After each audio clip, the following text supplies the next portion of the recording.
So yesterday morning, I walked in to my office, sat down, opened my email, and I realized that my annual report was due. And if you have an LLC or any kind of like business entity, you have to file an annual report if you don't know what that is. Basically, it's going in and saying, here's what we're doing, here's who's still in charge, here's all the things. And as a single member LLC and S Corp, I still have to do all this, even though I'm the main person named. So what's interesting is every year when we get to these points, I think back. It's a really good time to reflect. More so even than like the new year, new you. It's like, what have I learned? So I usually create a blog post or a social media post, but I wanted to go live today. 5 years is a really interesting anniversary. It's particularly interesting to look back and realize that it was a lifetime ago in many ways when I first decided to take the leap. And it was a lifetime ago because I am not the same person I was, and I'm not the same person I was in large part because of many of the things I've learned, many of the friendships I've formed, and just everything that goes into. I found this on the web. Oh my gosh, Siri's talking to me. What goes into running a business? As I try to turn Siri off on my computer. So this year I came up with seven takeaways. And takeaway number one is to just take the leap. That is so important because it's scary. Change is scary. Going from having something steady, even if you don't love it, to something that is irrevocably like filled with risk is hard. And I went through a really interesting crisis last fall, personally, like not professionally necessarily, where I started to doubt things because of some of the things that were going on with the economy. And it was a reminder for the reasons that I got into this, that I had two small kids, that I wanted to be able to take flexible time, that I wanted to just be able to focus on the things that matter to me while still helping other people. And so taking that leap was hard. And it took me for sure a solid 6 months of like, will I or won't I? This is scary. Will I or won't I? What should I do? All the things. And to be fair, like if I'd done it sooner, I would be so much further ahead. Like we'd be facing our 6th year. We would be doing so many different things. We'd be having a different conversation today. And if I'd really started like, if I'd kept the food blog going that I started back in 2010, like where would I be now? I might be a great food photographer. I might be doing something totally different. But the point is, start sooner. You will always wish you had, and the time's going to pass anyway, so you might as well make it worthwhile. Takeaway number 2 is to build your network from day one. Stay in touch with people. And maybe that's one of the benefits of social media for sure, but of moving around so much with my husband in the military, is that I have lots of people everywhere. And I already had this really interesting network. So it was not a big deal to continue to add to it, to continue talking to people.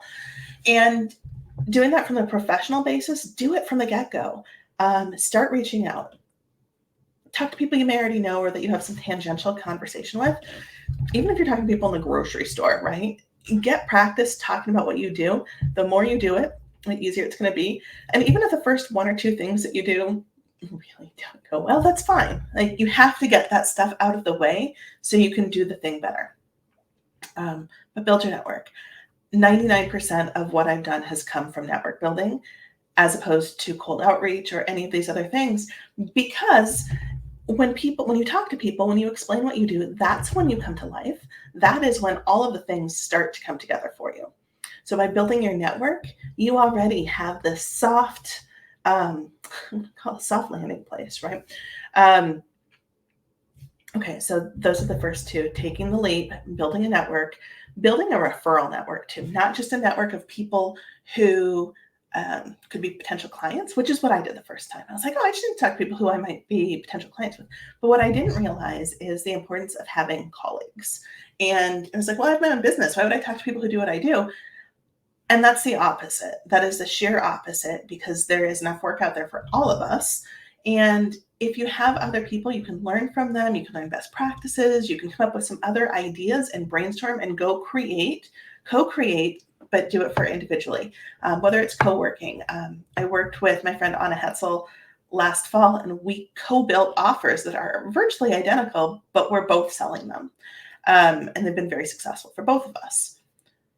And to that end, like, I'm going to shift. Takeaway number 3 was not to pay for coaching. That was number 4, but it is number 3. To that end, pay for coaching, build that network, work with mentors, find out, because yes, you could do it on your own, but will you? If there's not someone holding your feet to the fire, if you don't have skin in the game, somehow, someone to help you get to that next level, you're not going to take those steps nearly as quickly. Otherwise, it's like, okay, yeah, let's dive in. Let's do the thing. So pay for coaching, whatever that looks like. Maybe it's a paid community. Maybe you're starting very, very small. On the other hand, maybe you're starting much, much bigger, and going to do a mastermind, going to do this business startup program. There's options out there, and we can 100% help. I say we can help. I'm getting ready to launch a coaching offer, but that has nothing to do with this takeaway. But if you pay for coaching, you are, anecdotally 100 million times more likely to do the things that will move you forward to propel you to where you want to be in your business. So next up, start building an email list from day one. I don't care if you have 5 people on it for the first 2 years. Start building it. Start doing the things that are going to get you this email list. Because even though there's all these oddities out there with DMARC, all the other things, when you have people's contact information, you can actually follow up with them. Whether you follow up with them one by one, whether you follow up with them mass communication wise with these campaigns and these fully thought out funnels, it doesn't matter. I want you to be communicating with them regularly, whether that's once a month, once a week, whatever that looks like, that's reasonable for you. And I want you to start building value, because that's where you own the thing. Social media can go away. Weird stuff can happen. People can buy networks and all of a sudden they lose all their value. Not naming names, of course. But if you get locked out, if any of these things happen, you lose all of that stuff. So start building your email list, follow up with them, do all the things to continue to build that traction. So that's 4. Number 4 was build an email list. Number 1 was take the leap. Number 2 was build your network. Number 3 was pay for coaching. Number 4 is build your email list.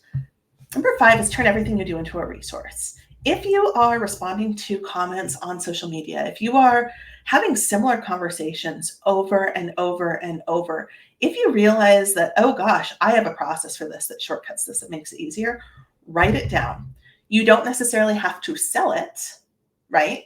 You don't 100% have to sell it. There's nothing you have to do with it, but you could offer it to people as value. It can be a way that you add value for your audience, for your clients, for your customers. Be like, oh yeah, and here's how I do the thing. Just to give them a sense that you're not out there on your own figuring this out as you go. You have a process, you have a thing. On the other hand, if all of a sudden you have like 10 questions that you're answering all the time, that is a great FAQ resource. That is a great thing that you can turn into a lead magnet. You can turn it into a masterclass. You can do all these things. It's email content. It's blog content. It's all of these things that you can share that show not only do you know what the heck you're doing, but it gives you a tool to build that list and show people what you can do for them. So some examples that I'll give you is my very first lead magnet was just 10 things that I do when I audit websites. It's just my process that I'm looking through. And then it gave me a way to audit websites. It gave me a form to fill that I could create, and it looked super cool and super professional. It gave me a format to follow when I'm doing live website reviews. It gave me something that I could turn into an ebook, which is actually my free ebook right now. You can grab it at erinpettings.com/checkup. And what that is it is a new expanded version of the original checklist that I had. Some things have changed, some things are different, but not only am I showing people what to look for, I'm also showing them what they can do to fix it. And that's something that I've been building like really for the last 5 years, which is just absolutely insane to think about. Some other things, every time I speak, I do exactly the wrong thing. I create a brand new resource, and then it sits in my drive for a long time till I'm like, oh, I should do something with all of this stuff. So I recently went through and I hired someone to help me like get my house in order, so to speak, so I can do all the things. Um, and I was looking at this list of things, and I had well over 20 resources that I've created over the last 5 years. Some of them have repurposed, some of them I need to do some additional like je ne sais quoi massaging to, but for the most part, like it's this really, really hyper powerful um, vault library that I can offer to people that are in my membership I'm coaching. It's like, hey, you get access to this. Just, take it, live with it, love it. Or, they can buy them one by one eventually. And I'll be sharing more about that in public as I start developing it once I have some takeaways. So take the leap, build your network, pay for coaching, build an email list, turn everything you do into a resource, and really do try to build it in public, but that's challenging. Number 6, focus on process. That's very similar in many ways to turning what you do into a resource and sharing it, but instead I bake process into everything I do. So I use some apps to help me automate things like sending a proposal, sending a contract, sending an invoice. So I don't have to stay on top of that stuff. It sends reminder emails when invoices are due. It sends all of this stuff out there, which can be really, really, really helpful. On the flip side of that, I took that process and I created a framework. And now people know what they're getting. I can say, you are here when we're working together. They have our roadmap for what our project's going to look like, in part because it's so heavily process driven. Not only does it make me look super cool, it keeps me organized and it makes sure that I'm following through on all the things, but it also has some really powerful benefits for other people. So as you build your process, focus on the steps, focus on why you do them for you, and then look at some potential benefits for your audience and talk to them. Because if they may tell you other things that they found super beneficial about your process that you didn't even consider. Talking to people really should be on this list. So I'm going to add an 8th at the end here. But number 7 is when you are first starting out, particularly if you're starting out like I did because you needed something and job wasn't working for whatever reason. Like I had 2 small kids at home. It was very, very hard for me to find a job that gave me the flexibility to be with them because it was just me at home for a long time.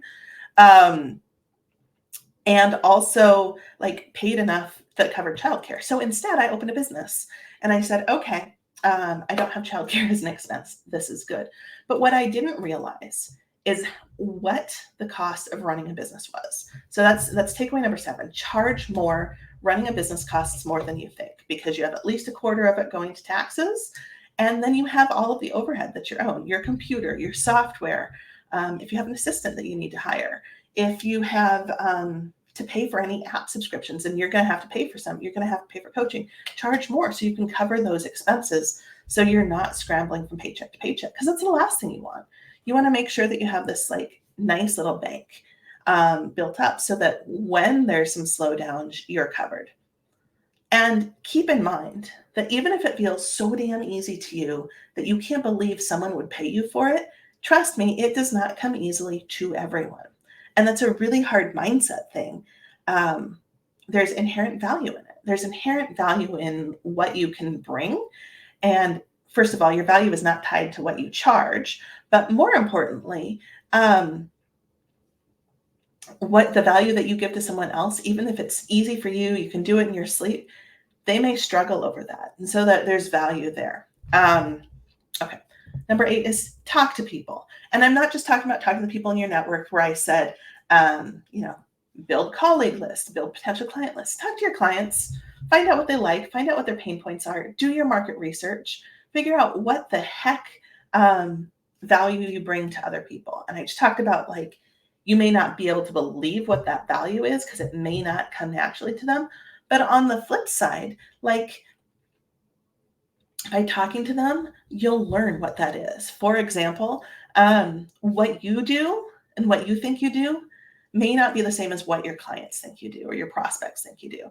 They just want to solve a problem, right? They want to solve a problem and they want someone to solve it for them. But what that problem is and how you talk about it, they may not realize that what you do offers that solution. So if someone's like, gosh, there's a disconnect, like things just aren't clicking, what's going on? It's probably brand messaging, or it's very likely brand messaging. But they're not going like, oh, I need brand messaging. They might be like, do we even know our audience? What is it that they need? What is it that they want? And then we're going round and round, and it's like, oh yeah, it's brand messaging, but they may not realize it. So all that to say that by talking to people, you can uncover what that is. You can find out what they like about you. You can find out what your opportunities to improve are. All of these things can make you a stronger business owner.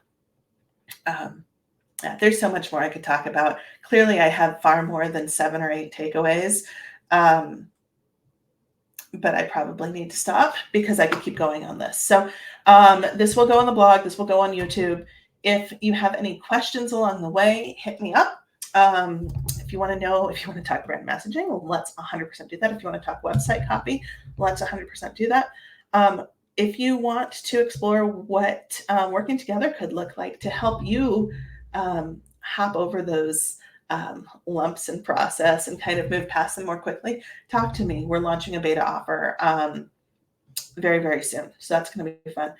Finally, if you want to learn more about some of the pitfalls of running a business, particularly as a copywriter, really for anyone going into the online business space, some friends and I just launched a podcast. It's called The Copy Table, and we go into all of this, some of the pitfalls we see, and we'll have lots of interviews over the next interviews will start in the fall, but we'll have lots of interviews coming up where you can hear from other people, not just the 3 of us. So you can find that information at thecopytable.com.